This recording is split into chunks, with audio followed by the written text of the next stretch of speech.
assalamu aleykum wa rahmatullahi. On calminama, on juurama, on ñagama duwawu, on ñagama yafuya, on neldama duwawu, on jaafama to banggue meɗen. En calmini en juurima dendagal bandiraɓe ɓe foof, weltare ɓiɓɓe fulɓe andu diine maɗa, fedde heblo sukaɓe Afrique e dendagal pelle meɗen wassabatudade men jogori ha ɗoyde. ñaganama Allah moƴƴere, ñagama nde ñagonto en Allah moƴƴere, yo Allah waɗan en moƴƴere aduna e lahara ene e dendagal bandiraɓe julɓe foof. E so oɗo saaha heedi haqqillaji men ene keeɗa ko mbiyeten jolngo miijooji walla mbiyen toɓɓere ngaanuuma, moni kala ko dimo e miijo muɗum. Ewa toɓɓere men ngaanuuma hannde koni sifori ko gorko goto o en cuɓima wasde haalde to jeeyaɗo, kadi ko so tawi en jiiɗi mbiyen ko ɗannotoɗo. Eyyi omo jogui rewɓe ɗiɗo, eyyi ko nawlirɗo omo jogui rewɓe ɗiɗo. Rewɓe ɗiɗo ɓe alhamdulillahi rabbil alamina, kamɓe ɗiɗo fof ko cuuɗi ɓe goni, e mone mon fof ne wone hoɗande mum, kamɓe kodde galle goto.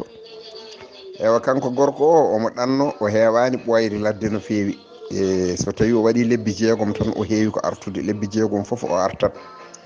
E kono noon omo jogui aada kanko gorko o, e en ganda aada o so tawi ko moƴƴo, e so tawi walla o moƴƴani. Omo jogui aada so tawi o ɗannima, omo ɗanno e debbo jeewo o ko suudu muɗum tan o waynorto.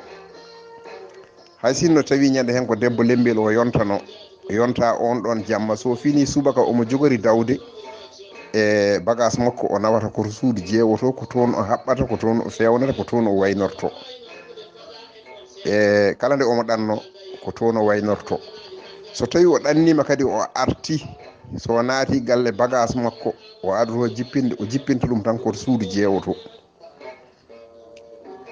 mi anda so tawi on paami no kalduɗen ni. So kanko so tawi omo ɗanno, hay sinno ko suudu lembel to o yonta on ɗon jamma, bagage makko o haɓɓata ɗum koto suudu jeewoto, ko toon o fewnata bagage makko, ko toon o yaltinirta bagage makko, ko toon o waynorto.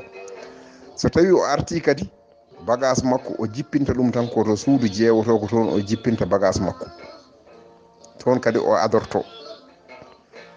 joni noon bandiraɓe sehilaɓe musidɓe tedduɓe, e ngol ɗo laawol noon o ɗannima, e o noddi téléphone wonde ko jogorɗo artude. O noddi debbo jeewo o wi ɗum ko jogorɗo artude. O noddi debbo lembel o wi ɗum ko jogorɗo artude. Debbo lembel o noon wiimo yo andu noon ngol ɗo so tawi o arti ko suudu muɗum to o adorto, ko waɗata ko kanum ala hen hande, ala hen janggo. Kanum wawno muñde, natti muñde ko waɗata ko. So tawi o funnima e ɗannade, e so ɗannorima ngol ɗo nduɗo suudu, somo ɗanno gongol yo ɗannoro suudu goɗɗo o. So tawi o arti o jippima nduɗo suudu, so arti gongol yo jippo suudu goɗɗo o. Ngol ɗo noon yo andu so tawi o arti koɗo suudu muɗum ɗo o adorto. So tawi o adaraki suudu muɗum ɗo, e kanum koko hoccata bagage muɗum ene yaaha, natti wawde muñde ɗum, yo andu ɗum ɗon. Ewa kanko gorko o jaabi suka debbo o wimo noon yo andu ko yiɗi fof o waɗa, kono kanko so tawi o arti e o adorto ko suudu no waɗanno ni, ko noon tan o waɗata. joni noon bandiraɓe sehilaɓe musidɓe tedduɓe, oɗo suka debbo o, e o fiɓi e ɓerde makko, o wi ko so tawi on waɗani noon omo hocca bagage makko mo yaaha. Joni holko poɗɗen wasiyademo? Mbate o muñat tan no ɓe goruno ni, so gorko o ari tan yo jippo to jippotono to, o muña no muñirno ni, walla ala yo fiɓi hen foof haɗede ha ɗum lewa, o ƴeewa so tawi on wawi ittude gorko o no sifori ni, walla ala o hoccat bagage makko o yaaha, o ɗalda debbo jeewo o gorko muɗum ɗo. Bandiraɓe sehilaɓe musidɓe tedduɓe, e so tawi wonko weñe haala he wona ɗum wonno saago meɗen.